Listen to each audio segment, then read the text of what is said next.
بسم اللہ الرحمن الرحیم۔ آپ حضرات جانتے ہیں کہ 14 اگست ہمارا یوم آزادی ہے۔ اس دن ہم اللہ کی نعمتوں پر خوش ہوتے ہیں۔ اللہ تعالیٰ نے ہمیں آزادی بھی عطا فرمائی اور ملک بھی عطا فرمایا۔ ملک الگ سے اللہ کی نعمت ہے، آزادی مستقل الگ سے اللہ کی نعمت ہے۔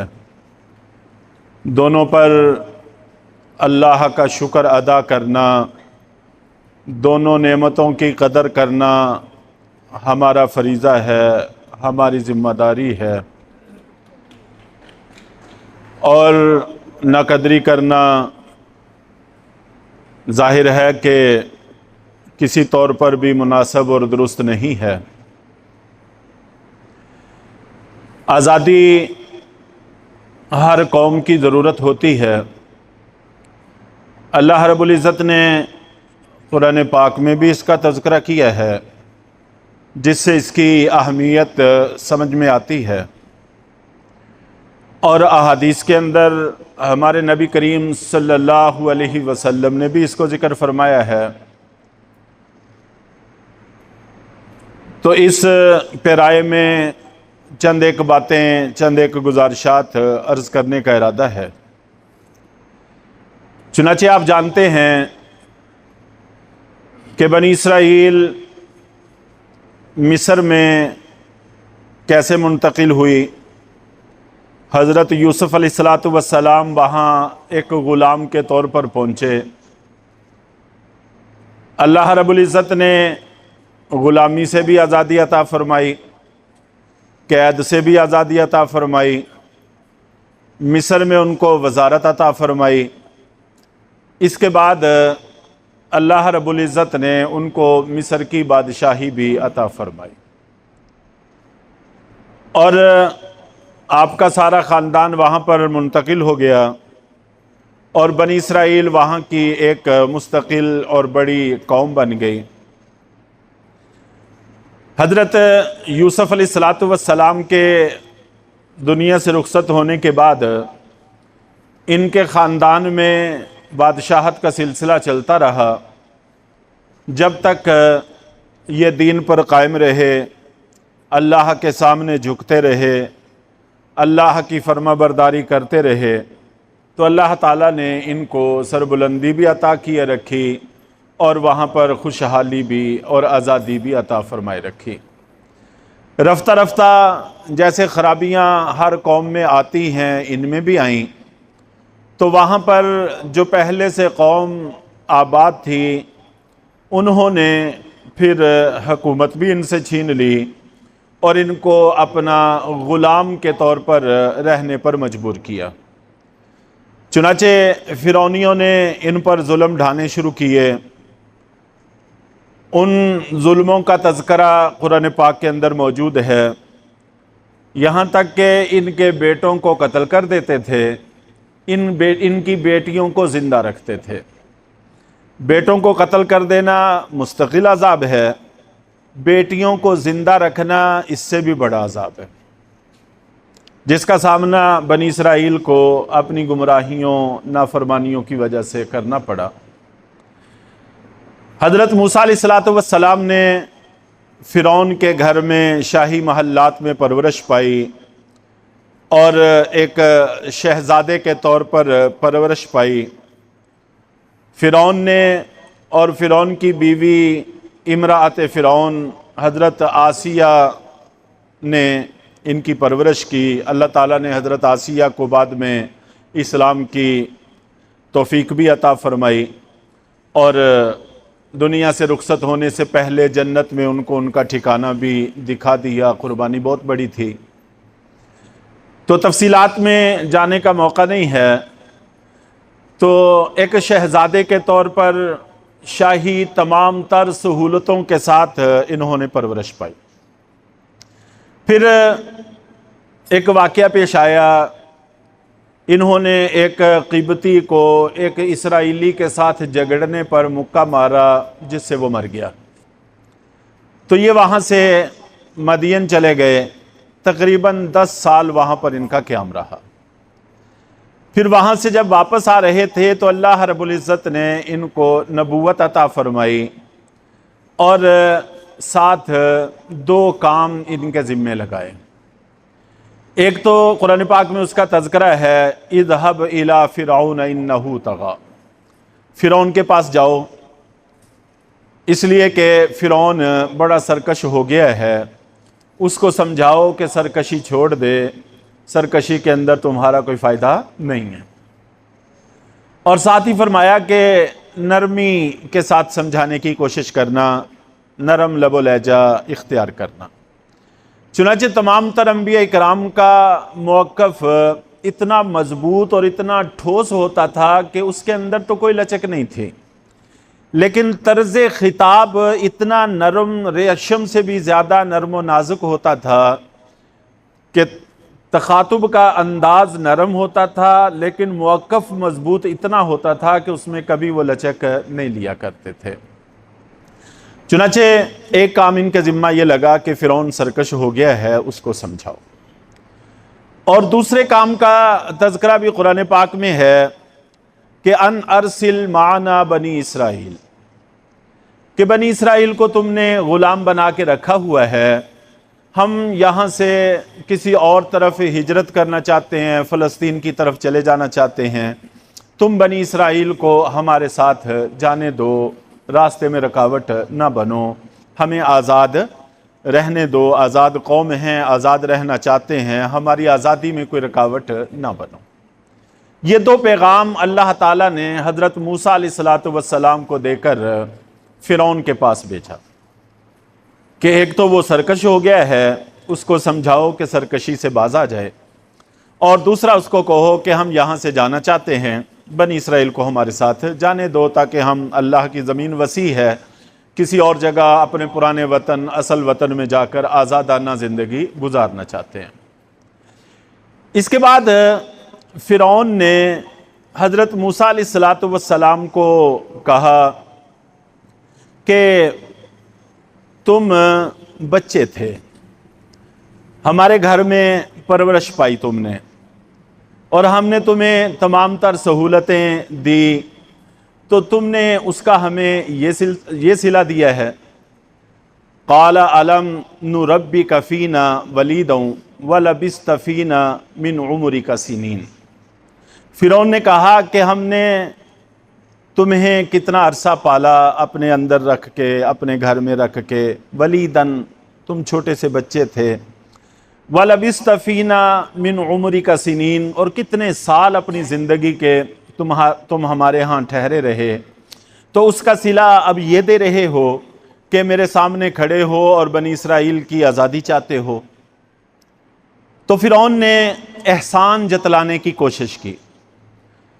حضرت موسیٰ علیہ السلام نے اللہ تعالیٰ کے حکم سے جو بات ارشاد فرمائی، اس سے آزادی کی اہمیت سمجھ میں آتی ہے کہ آزادی کتنی بڑی نعمت ہے، کتنی بڑی دولت ہے، کہ بے شک اس نے گھر میں رکھا، پرورش کی، سارے پروٹوکول دیے، سب کچھ تھا۔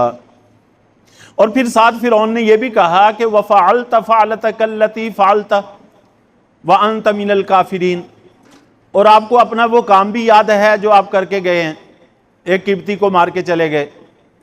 تو نہ صرف یہ کہ آپ نے ہمارے ہاں پرورش پائی، بلکہ آپ یہاں کے ملزم بھی ہیں، اور آپ نے ایک قتل بھی کیا ہوا ہے۔ تو چاہیے یہ تھا کہ ہم آپ سے پوچھتے، الٹا تم اپنی قوم کی آزادی کی بات ہم سے کر رہے ہو، یہ بڑی ناشکری کی بات ہے۔ وَأَنْتَ مِنَ الْكَافِرِينَ، یہ فرعون کا کلام تھا۔ چنانچہ حضرت موسیٰ علیہ السلام نے آگے چل کے فرمایا وَتِلْكَ نِعْمَةٌ تَمُنُّهَا، جس جملے کی وجہ سے میں نے یہ سارا پس منظر ذکر کیا ہے وہ اہمیت کا حامل ہے۔ کہ وَتِلْكَ نِعْمَةٌ تَمُنُّهَا عَلَيَّ أَنْ عَبَّدْتَ بَنِي اسرائیل، یہ وہ نعمت ہے، یہ وہ احسان ہے جس کا تم مجھ پر احسان جتلا رہے ہو، مجھے تانا دے رہے ہو کہ تم نے میری قوم کو غلام بنا کے رکھا ہوا ہے۔ اگر چند سال تم نے مجھے گھر میں سہولتیں دی ہیں تو کیا اس کی اتنی بڑی قیمت لینا چاہتے ہو کہ میری پوری قوم کو غلام بنا کے رکھنا چاہتے ہو؟ کیا اتنی سی بات پر پوری قوم کی قربانی دی جا سکتی ہے؟ یہ تمہارا احسان ہے، اور جس کی اتنی بڑی قیمت وصول کر رہے ہو اور ابھی بھی تمہیں سیرابی نہیں ہو رہی۔ تو اس سے یہ پتہ چلتا ہے کہ قوموں کی آزادی کتنی اہم بات ہے۔ حضرت موسیٰ علیہ السلام کو نبوت دے کے بھیجا ہے۔ نبوت کا کام لوگوں کی ہدایت ہے، لیکن ہدایت سے پہلے، احکام سے بھی پہلے قوموں کی آزادی اہم ہے۔ آزادی ہوگی تو احکامات پر عمل ہو سکے گا، اگر آزادی ہی نہیں ہے تو احکامات پر عمل کیسے ہو سکے گا؟ چنانچہ ہمیں اپنی کمزوری کو بھی سمجھنا چاہیے کہ اللہ نے ہمیں ملک دے دیا، آزادی دے دی، اللہ نے اپنے حصے کا کام کر دیا ہے، لیکن کیا ہم نے احکامات پر عمل کیا ہے؟ کیا اس آزادی سے ہم نے اپنے دین کو اپنانے کی کوشش کی ہے؟ ہماری ملک کے تقسیم کار کی جو بنیاد تھی وہ یہ تھی کہ ہمارا مذہب اور ہے، ان کا مذہب اور ہے، ہماری تہذیب اور ہے، ان کی تہذیب اور ہے۔ ہم دو قومیں ہیں، وہ ہم مسلمان ہیں، وہ کافر ہیں، ہم مل کے نہیں چل سکتے۔ اگر یہاں آنے کے بعد بھی ہمارے کام انہی جیسے ہیں تو پھر ظاہر ہے کہ ہم نے بہت بڑی قربانی دی ہے۔ 6 لاکھ لوگوں کی قربانی دی ہے اور 12 لاکھ لوگ لاپتہ ہوئے تھے جن کا کوئی ریکارڈ بعد میں میسر نہیں آ سکا، تو 6 لاکھ تو میتیں ریکارڈ میں آ گئی تھیں۔ اتنی بڑی قربانی دے کر کیا انہی جیسی زندگی اختیار کرنے کے لیے یہ سارا کچھ کیا تھا؟ ظاہر ہے کہ ایسا نہیں ہے۔ اللہ نے اپنے حصے کا کام کیا، لیکن ہم نے اپنے حصے کا کام نہیں کیا، ہم نے کوتاہی برتی۔ اور اللہ تعالیٰ نے بنی اسرائیل کو آزادی عطا فرمائی۔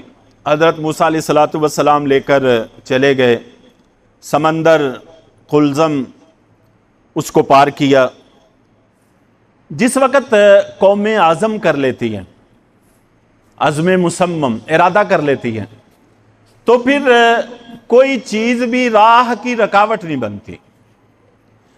سمندر بھی راستہ دے دیتے ہیں، بے شک وہ اللہ کے حکم سے راستہ ملا ہے، لیکن اللہ بھی راستے اس وقت بناتے ہیں جب بندے عزم کر چکے ہوتے ہیں، قومیں عزم کر چکی ہوتی ہیں، تو پھر اللہ تعالیٰ ہر چیز کو حکم دے دیتے ہیں کہ وہ راستے فراہم کر دیتے ہیں، پھر کوئی چیز رکاوٹ نہیں بنا کرتی۔